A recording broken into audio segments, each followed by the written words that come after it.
Assalamualaikum and very good morning to everyone. Welcome to our presentation for the subject DFN40232 Fiber Optic Communication System. Today our group will presenting a case study related to the real-world application of fiber optic technology in communication system. This presentation is prepared under the guidance of our respected lecturer, Encik Muhammadini bin Sahabuddin.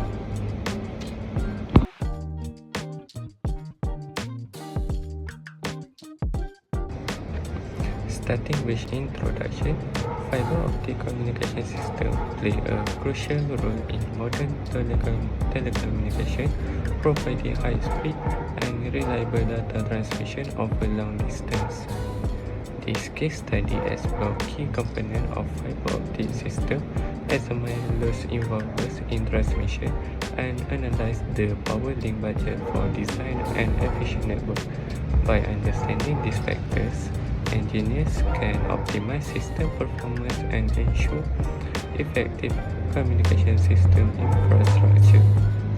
The report also included practical application, testing method, and calculation relevant to fiber optic implementation, particularly in context of telecommunication system in Malaysia. I will continue the presentation for question 1. Sketch the block diagram of fiber optic communication system and describe the function of coder and decoder. Okay, this is our block diagram. Let's begin from the left side of the diagram. The system can receive either analog input such as voice from telephone or digital input such as data from a computer. If the input is analog, it first passes through a component called the coder, also known as an analog digital converter (ADC). The coder function is to convert analog signal into digital pulse so that they can transmit using light. If the signal is already digital, such as from a computer, it bypasses the coder and goes straight to the light source transmitter circuit. Despite convert the digital pulse into light signal, which are then transmit through the fiber optic cable. The fiber optic cable, also called a light pipe, carry the light pulse over a distance to the receiver end. On the receiver side, the light detector, also known as photocell, receives the light signals. These signals are very weak, so they are first amplified and then reshaped by the sharper circuit to restore their original form. Next, the plain digital pulse go to decoder, which are also known as digital to analog converter (DAC). The decoder job is to convert digital pulse back into analog signal like voice, video, or computer data. Finally, the output is sent to either a telephone or analog output or a computer for digital output. Next is function of the coder and decoder in a fiber optic communication system.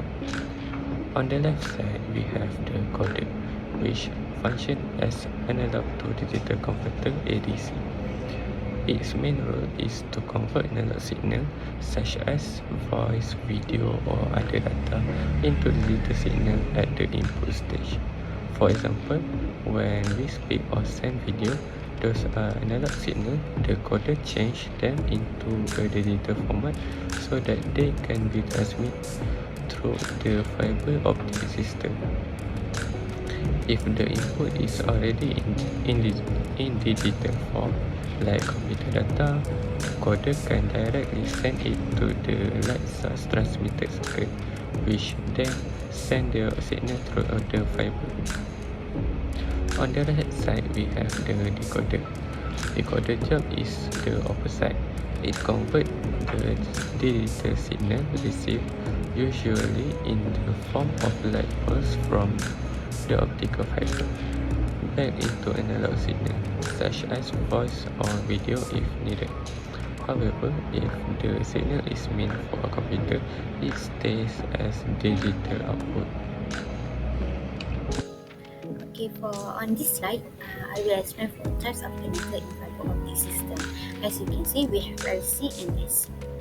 First is LC, which is the to-listen connector. It features a small compact design with a 1.25 mm furrow, making it ideal for high-density environment like data centers. It uses a latchment mechanism to hold the connection securely. Next is SC, which is subscriber connector. This one has a large 2.5 mm ferrule and a circle-shaped body. It uses a simple push-pull locking system, which makes it quick and easy to connect and disconnect. And SC connectors are very common in telecom and data communicate setup. Now let's look at another 2 types of fiber optic connector, which is ST and FC. ST or straight C features a 2.5 mm ferrule with a cylindrical body. It uses a twist and lock mechanism, like a bayonet, to secure the connection. This type is commonly used in older and legacy network. Next is FC, which is our ferrule connector. It also has a 2.5 mm ferrule, but what makes it different is its screw-on metal housing, which help prevent disconnection due to vibration. FC connectors are reliable and often used in environments where stability is important, like in measurement or vacuum. So the next one, we are comparing fusion splicing and mechanical splicing, which are 2 methods used to join optical fibers. On the left, fusion splicing uses an electric ARC to permanently fuse the ends of 2 fibers. It gives very low signal loss, usually less than 0.5 dB, and is the best for long-term and high-performance installation. However, it takes longest to set up, about 10 minutes, and the actual splicing takes around 20 to 45 seconds. On the right, mechanical splicing doesn't use heat. Instead, it just aligns and holds the fiber using a mechanical tool, so there's no permanent bond. It's much faster to set up, under a minute, and splicing takes to 30 to 16 seconds. It's great for temporary or emergency fix, but the signal loss is a bit higher compared to fusion splicing. In short, fusion splicing is better to performance and durability, while mechanical splicing is quick and easy for short-term or simple jobs. Now let's continue with more difference between fusion splicing and mechanical splicing. Fusion splicing requires electrical power because it uses a fusion splicer machine, whereas mechanical splicing doesn't need any power, making it useful for remote or emergency situation. Fusion splicing is more durable and reliable, which makes it great for long-term installation. On the other hand, mechanical splicing is less durable and is better for temporary or quick repairs. In terms of usage, fusion splicing is often used in long-distance network like FTTH, which is fiber to the home or high performance system. Meanwhile, mechanical splicing is more common in land, short distance links, and quick fix up in the field. So in summary, fusion is better for permanent, high quality connection, while mechanical is good for fast and simple jobs. Okay, for the question 3, I'm going to explain about the fiber optic testing equipment and insertion loss testing method. Fiber optic cables are used to transmit data as light signals. To make sure these cables work properly, we use special testing tools. These tools help check for damage, signal loss, and overall performance. So I'm going to explain about the testing equipment. There are totally 4. The first one I'm going to explain about the OTTR. OTTR means optical time domain reflectometer. The use case: defect faults, splices, and measure fiber length. How it works: sends light pulses, reads backscatter or reflections. Best for long distance fiber diagnosis. On my right, VFL, visual fault locator. Use case: find breaks or sharp bends visually. How it works: emits visible red laser, light accepts at fault point. Best for short fiber pigtail inspections. The third one is OPM, optical power meter. Use case: measure optical signal strength, dBm. How it works: display received power when connected to fiber. Best for measuring insertion loss and verifying link budget. The fourth one and the last one is light source. Use case: sends light through fiber for testing. How it works: emits stable light at specific wavelength. Best for pad with OPM for Continuity and loss testing. Step-by-step process of testing fiber optic loss using a light source and optical power meter. Step 1. Preparation. First, always clean the connectors thoroughly and power on both the light source and the power meter. Step 2. Reference.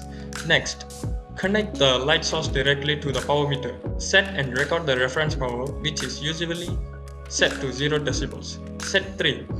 Test. Now insert the fiber you want to test between the light source and the power meter. Step 4. Measure. The power meter will now display the received power. To calculate the loss, subtract the measured value from the reference. Step 5. Evaluate. Finally, check if the loss is between the acceptable limits. No more than 0.5 decibels per connector and no more than 1.0 decibels for the total link.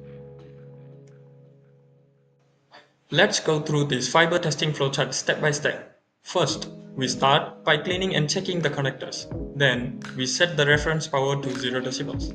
Next, we connect the fiber we want to test and then measure the power at the other end. Now, we ask, is the loss okay? If yes, we are done. If no, we need to fix the problem and test it again. Thank you. Hi, I'm Tansi Satya. Now I'm going to explain about question number 4. As an engineer of the telecommunication company in Malaysia, you need to design a fiber optic system from Taipei to Bukit Merah, that is 44 km in distance. The system should include a transmitter output power of negative 22 dBm, two splicing losses with 0.7 dB each, and fiber optic cable attenuation coefficient of 2.5 dB per kilometer. The system also has two connectors losses of 0.25 dB each and the receiver has a minimum acceptance power receiver sensitivity of negative 34 dBm. The system should only allow 4 dB power margin. Based on the given information, with aid of a diagram, design the end-to-end link which includes calculation of total link loss and optical power budget. This design should evaluate the system performance based on the power budget calculation and suggest 3 system factor consideration to optimize the performance of the system. Okay, now let's look at the calculation. Firstly, we need to calculate fiber loss. The formula for the fiber loss is fiber loss dB equals to fiber length kilometer times with attenuation coefficient dB per kilometer, which is 54 km referred to fiber loss times with 2.5 dB per kilometer, which is attenuation coefficient in this question. Its total is 135 dB. Secondly, we need to calculate splice loss. Formula for splice loss is splice loss dB equals to number of splices times its loss per splices dB, which is referred to 2 number of splices and 0.75 loss per splice, which is equals to 1.5 dB. Thirdly, we need to calculate connector loss. Formula for connector loss is connector loss dB equals to number of connectors times its loss per connector dB. Connector loss equals to the number of connector is 2 times with the loss per connector is 0.25, which is total 0.5 dB. Fourthly, we need to calculate total link loss. The formula for total link loss is total link loss dB equals to fiber loss plus splice loss plus connector loss. Therefore, the fiber loss is under 35 plus with splice loss which is 1.5 and connector loss which is 0.5. This is the total link loss for this is under 35 dB. Lastly, we need to calculate power budget. The formula for power budget is power at receiver dBm equals to transmitter power dBm minus total link loss dB minus power margin. Therefore, negative 22 dBm minus 137 dB minus 4 dB. The power at receiver is negative 163 dBm. The required minimum power is equals to receiver sensitivity plus power margin. The minimum requirement power is equals to negative 34 dBm plus 4 dB. Therefore, the total is negative 30 dBm. In conclusion, the PRX should be greater than Psin. But in this question, this is The PRS is smaller than the Bsen, which is negative 163, smaller than negative 34. Therefore, the system does not meet power requirement. Yeah, that's it. Thank you. This diagram shows the basic flow of a fiber optic communication system. Firstly, data input, where electrical signal enters the system. Second is transmitter, which convert electrical to optical signal. Third is connector. The connector connects transmitter to the fiber. Fourth is optical cable. This is the first segment of the optical cable, which carries light signal. Five is splice. This splice permanently join two fiber cable to extend the link. Again, optical cable, second segment, which is continuous signal transmitter. Then again another connector to connect fiber to the receiver. Then receiver, which converts optical back to the electrical signal. Lastly, data output. Yeah, that's all. Hi, my name is Kishan Raj, and the next slide about 3 ways to optimize system performance. Number 1, use optical amplifiers. Install EDFA, which means urban doped fiber amplifier at intervals to boost signal strength and extend range. Second one, upgrade to low loss fiber. Use modern fiber cables with lower attenuation coefficients. Example, zero point 0.2 until 0.4 dB kilometer to reduce transmission loss. Third, improve splicing technique. Replace mechanical splicing with arc fusion splicing to lower splicing loss. So this is the summary for the question. We designed a 54 km fiber optic link from Taiping to Bukit Merah and evaluated its performance using power budget calculations. The system was found to be unfeasible due to high link loss. To improve it, we suggest using amplifiers, better fiber with lower attenuation, and fusion splicing for reduced loss. So that's all from us. Thank you.